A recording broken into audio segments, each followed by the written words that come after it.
आप लोगों ने कई बार अपना पीएफ का काम जब किसी अपने आसपास के इंसान से या ई मित्र से करवाया होगा तो आप लोगों ने देखा होगा कि बहुत बार चीज़ें अटक जाती है। वो क्यों अटकती है? क्योंकि आप लोगों का बेसिक डिटेल्स या आप लोगों की पर्सनल जो इन्फॉर्मेशन भरी हुई होती है उसमें कोई ना कोई त्रुटि होती है, कोई ना कोई मिस्टेक होती है। पहले हम लोगों ने एक छोटे से वीडियो में आप लोगों को बताया था कि कैसे आप बेसिक डिटेल्स में जाकर के वो चीज़ें चेंज कर सकते हैं, पर क्योंकि वेबसाइट के ऊपर वो सारी चीज़ें चेंज हो चुकी है और एक नया ऑप्शन उस नाम की जगह आप लोगों को दिया गया है, तो वो हम आप लोगों को बताएंगे आज के इस वीडियो में कि कैसे उसको आपको यूज़ करना है और कैसे आप उसका यूज़ करके अपनी सारी डिटेल्स चेंज कर सकते हैं। आप देख रहे हैं डॉक्टर पीएफ, मैं हूं आदित्य। बढ़ते हैं मेंबर पोर्टल की तरफ। तो जब हम मेंबर पोर्टल पे आते हैं और लॉगिन करते हैं तो इसके अंदर हमें मैनेज के अंदर ज्वाइंट डिक्लेरेशन का पहला ऑप्शन दिख रहा होगा। ज्वाइंट डिक्लेरेशन के पहले ऑप्शन के अंदर जाने के बाद में हम लोगों के सामने जो पहला डायलॉग बॉक्स या पहला पेज खुलेगा उसके अंदर हमें मेंबर आईडी सेलेक्ट करनी है। मेंबर आईडी हमें कौन सी सेलेक्ट करनी है ये देखने के लिए हमें जाना पड़ेगा अपनी सर्विस हिस्ट्री के अंदर। सर्विस हिस्ट्री हमें इसलिए चेक करनी है क्योंकि हमें ये देखना है कि कौन सी कंपनी हमारी इस रिक्वेस्ट को, हमारी इस चेंज की रिक्वेस्ट को सबसे जल्दी अप्रूव कर सकती है, यानी कि किस कंपनी से हमारा सबसे अच्छा संबंध है या सबसे अच्छा कॉन्टैक्ट है। तो हमें उस कंपनी का मेंबर आईडी जाकर के देखना है और फिर हमें वापस से दूसरे पेज पर आकर के उस मेंबर आईडी को सेलेक्ट कर लेना है और आगे गेट डिटेल्स पे टैप कर देना है।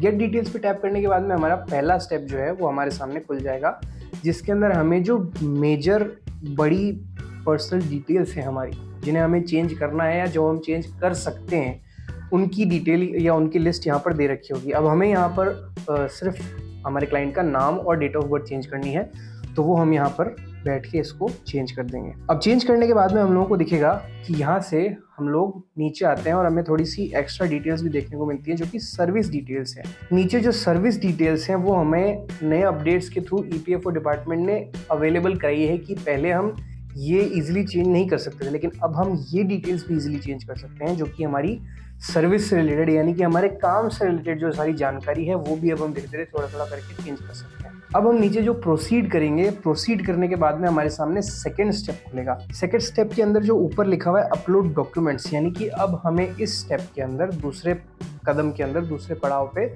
हमें यहाँ पर सारे डॉक्यूमेंट्स सबमिट करने हैं, जिन डॉक्यूमेंट्स के आधार पे ईपीएफओ वेरीफाई करेगा और हमारी डिटेल को चेंज करेगा। सेकेंड स्टेप जो आप लोगों के सामने खुला है, इसके अंदर आप लोगों को जो भी चेंजेस करने हैं या जो भी चेंजेस आप कर सकते हैं उनके रिलेटेड ही डॉक्यूमेंट सेलेक्ट करने का ऑप्शन आपको मिलता है।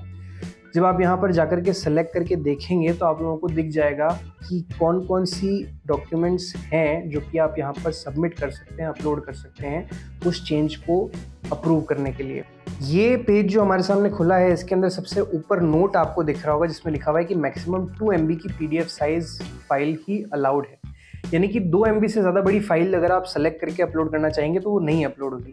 3 अलग अलग चेंजेस के लिए 3 डॉक्यूमेंट्स हमें सेलेक्ट करने पड़ेंगे। जो चेंजेस आप कर रहे हैं उन्हीं के लिए डॉक्यूमेंट सेलेक्ट करके सबमिट कीजिए यहाँ पर, और फिर जैसे हमने यहाँ पर डॉक्यूमेंट सबमिट कर दिए हैं उसके बाद में अपलोड पे क्लिक करके जब आप आगे जाएंगे तो थर्ड स्टेप पे आप लोगों को दिखेगा प्रीव्यू या सबमिट एप्लीकेशन, यानी कि आप लोगों को जो चेंज डिटेल दिख रही है और जो अवेलेबल डिटेल्स है उनमें आपने जो चेंज किया है वो आपको सामने दिख जाएगा। और उसके बाद में आप लोगों को नीचे एक ऑप्शन मिलेगा व्यू ऑल अपलोडेड डॉक्यूमेंट्स का, यानी कि आपने जो डॉक्यूमेंट्स अपलोड किए हैं अभी तक उनको आप देखना चाहें तो देख सकते हैं। इसके बाद में नीचे जो 2 कंसेंट आपको दिखेंगे उनको सेलेक्ट करने के बाद में आप लोगों को गेट ओटीपी पे क्लिक कर देना है। गेट ओटीपी पे क्लिक करते ही आप लोगों के आधार रजिस्टर्ड मोबाइल नंबर पे आप लोगों को एक ओटीपी मिलेगा जो कि आप लोगों को यहाँ डायल करना है और फिर सबमिट पे क्लिक कर देना है। सबमिट पे क्लिक करते ही आप लोगों की प्रोसेस जो है वो कंप्लीट हो जाएगी और जो नया पॉपअप आप लोगों के सामने खुलेगा उसके अंदर आप लोगों को करंट स्टेट दिख जाएगा आप लोगों की रिक्वेस्ट का, जो कि आपने डाली है अभी के अभी।